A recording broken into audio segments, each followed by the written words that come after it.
How to protect forest wealth and habitat from human activities. Let's know from DFO headquarters Anita Bhardwaj in an exclusive interview with Crazy News India.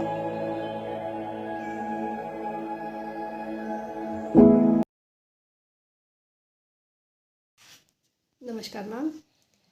Ma'am हम आपसे Shimla urban में forest wealth के बारे में जानना चाहेंगे। क्या आप हमें बता सकते हैं इस टाइम शिमला में कितने पेड़ गिरते हैं? इस तरह बारिश हो रही है तो आपके पास कितने पेड़ गिरने की वो है रिपोर्ट? शिमला शहर में हर साल लगभग 400 से 500 के बीच में पेड़ गिर जाते हैं, जो डेंजरस हो जाते हैं। कुछ पेड़ कुछ बर्फ़ में गिर जाते हैं, कुछ बरसात में लैंडस्लाइड की वजह से गिर जाते हैं, तो कुछ प्राइवेट लैंड पे गिर जाते हैं। तो जो प्राइवेट लैंड पे पेड़ होते हैं वो जो उसके मालिक हैं उनको उसकी लकड़ी मिल जाती है, उसकी हम परमिशन दे देते हैं उनको गवर्नमेंट से ऑब्टेन करके। और जो बाकी जो फॉरेस्ट ट्रीज़ हैं उनका हम साल्वेज लॉट बना के कॉर्पोरेशन को हैंड ओवर कर देते हैं और वो उसमें कन्वर्शन कर लेते हैं और उसका यूटिलाइजेशन करते हैं। मैम आप डीप फॉरेस्ट में कैसे करते हैं मैनेज? ये जो आपके पेड़ गिरे हैं वो उनको रिकॉर्ड कैसे रख पाते हैं? वो हमारे जो फॉरेस्ट गार्ड्स होते हैं वो हमें रिपोर्ट देते हैं कि इसमें इतने पेड़ गिर गए हैं, उसका नंबरिंग करके कॉर्पोरेशन को हैंड ओवर कर देते हैं, तो वो वहाँ से इसका एक्सट्रैक्शन करके ले जाते हैं। और कई बार मैम देखा जाता है रात के अंधेरे में आपके पेड़ लोकल जैसे जनता ले जाती है, आसपास के गांव वाले, तो आप उससे बचाने के लिए आपका क्या प्रोविज़न है? उससे बचाने के लिए हमारा ये होता है कि हम जल्दी से जल्दी हैंड ओवर कर दें कॉर्पोरेशन को, ताकि हमारा इस तरह का जो लॉस है वो मिनिमाइज़ हो सके। नॉर्मली जो आपका एक पेड़ है उसको सेटल करने के लिए आपको कितना टाइम लगता है? अब उसका तो हमारा पूरा लॉट ही बनता है, तो उसका इकट्ठा ही होता है, 2-3 महीने लग जाते हैं उसको बनाने में। मैम दूसरा जो शहर में देखा जाए तो बंदरों का आतंक बहुत ज़्यादा फैल रहा है, तो उसके बारे में आप क्या कहेंगे?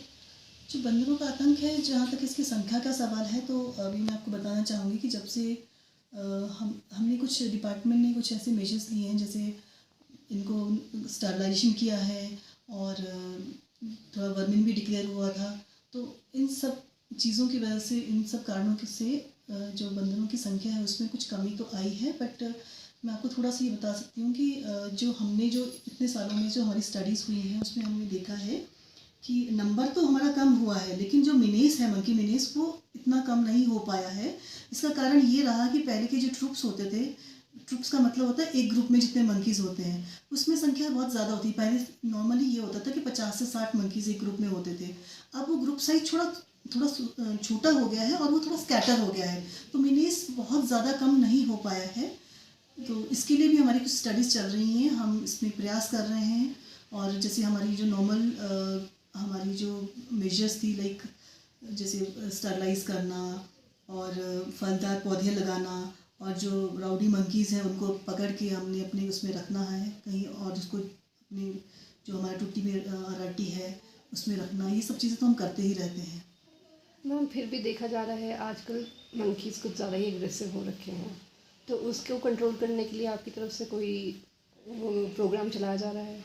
उसके लिए मैंने आपको जैसे बताया कि हमारी काफ़ी सारी स्टडीज़ चल रही हैं उसके बिहेवियर को स्टडी करने के लिए, और स्टरलाइजेशन वगैरह चल रही है, तो ये सब चीज़ें हम कर पा रहे हैं। और थोड़ा सा इसमें इसका मेन कारण ये है, जो मंकी मिनेस है, इसका मुख्य कारण तो यही है, जो हमारे शहरी इलाके में जो डंपिंग वाला पार्ट है, जो जैसे ये जो अपना किचन वेस्ट बचता है जिस पर लोग फेंक देते हैं, जो अब डोर टू डोर कलेक्शन पे चला गया है, बट स्टिल कई जगह पे प्रॉब्लम है कि कई जगह अभी भी फ्रीली अवेलेबल होता है, तो उस वजह से मिनेस है, मंकी मिनेस बहुत ज़्यादा है।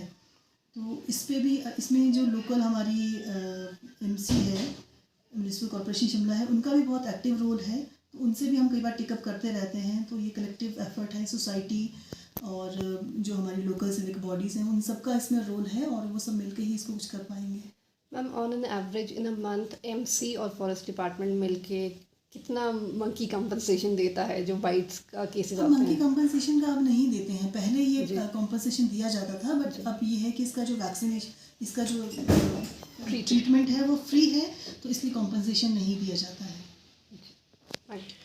मैम अगर हम बात करें डंपिंग, फॉरेस्ट में जो डंपिंग हो रही है उसके लेकर तो क्या चेक है और कितने का फ़ाइन आप लगाते हैं अगर डंपिंग ऐसी रात को आपको मिले?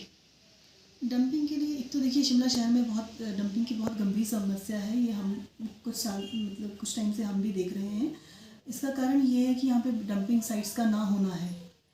तो हमारा स्टाफ इसको चेक करने के लिए, हमारा स्टाफ दिन में भी पेट्रोलिंग करता है और कई बार रात को भी हम पेट्रोलिंग नाकास लगाते हैं।